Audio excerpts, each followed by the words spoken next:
नमस्ते, इजी किचनमा स्वागत छ। सधैँ जस्तो आज पनि म हजुरहरूसँग एउटा रेसिपी सेयर गर्न जाँदैछु। आज पनि म हजुरहरूलाई प्रोटिनले एकदम भरिपूर्ण, एकदमै सजिलो बनेर तयार हुने खानाको रेसिपी लिएर आएकी छु। हजुरले चाहिँ यसलाई खाना या खाजा दुवै रूपमा खान सक्नुहुन्छ। र यो एक्लै बस्ने स्टुडेन्ट या जब होल्डरहरूलाई चाहिँ एकदमै इजी र एकदम छिटो बनेर तयार हुने खानाहरू मध्येमा पर्छ। यो सजिलै बनेर तयार हुने एक पुलाउको रेसिपी बनाउन सुरु गरौँ। मैले यहाँ कराही तताउन राखिसकेँ र यसमा म 1 चम्चा जति तेल पनि राख्दैछु। 1 चम्चा तेल राखिसकेपछि यसमा मैले 1 चम्चा जति घिउ पनि राखेँ। हजुरले यो चाहिँ बटरमा पनि बनाउन सक्नुहुन्छ। तेल यहाँ तातिसकेपछि मैले यसमा थोरै जिरा राखेँ। अब भने यसमा म एउटा मिडियम साइजको प्याज काटेको यसरी हाल्दैछु र प्याजलाई हामी हल्कासँग फ्राई गर्नेछौँ केही बेर।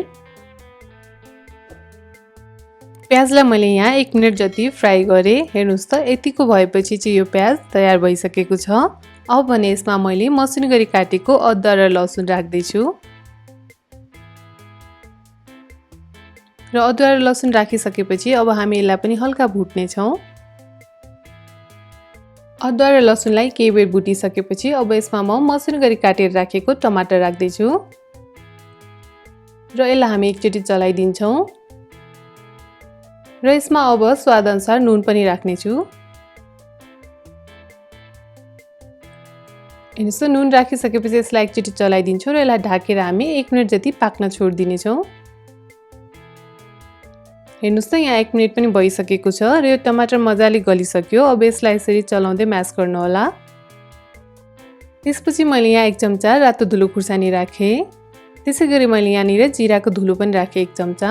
अब यसलाई हामी यसरी चलाइदिन्छौँ एकैछिन र यो पकाएको मसला र टमाटरलाई हामी यसरी साइड लगाइदिनेछौँ र यसमा थोरै तेल राख्छु मैले एक साइडमा।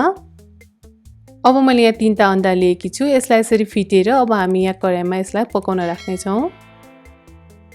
हेर्नुहोस् त, यसलाई पहिला हामी पाक्न दिन्छौँ यसरी चलाउँदै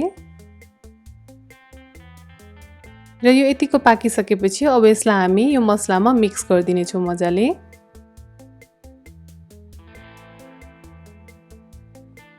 यसरी चलाउँदै चलाउँदै मजाले मिक्स गर्नु होला। यतिको भइसकेपछि चाहिँ अब यसमा मैले थोरै मरिचको धुलो पनि राखेँ र मैले यहाँ गरम मसला राखेँ थोरै। यसलाई अब एकैछिन चलाइदिन्छौँ र अब यसमा म पकाएर राखेको चामललाई राख्दैछु। यो भातलाई चाहिँ मैले नर्मली हामीले जसरी रेगुलर पकाउँछौँ त्यसरी नै पकाएको थिएँ। हजुरहरूले चाहिँ उग्रेको भातबाट पनि बनाउन सक्नुहुन्छ।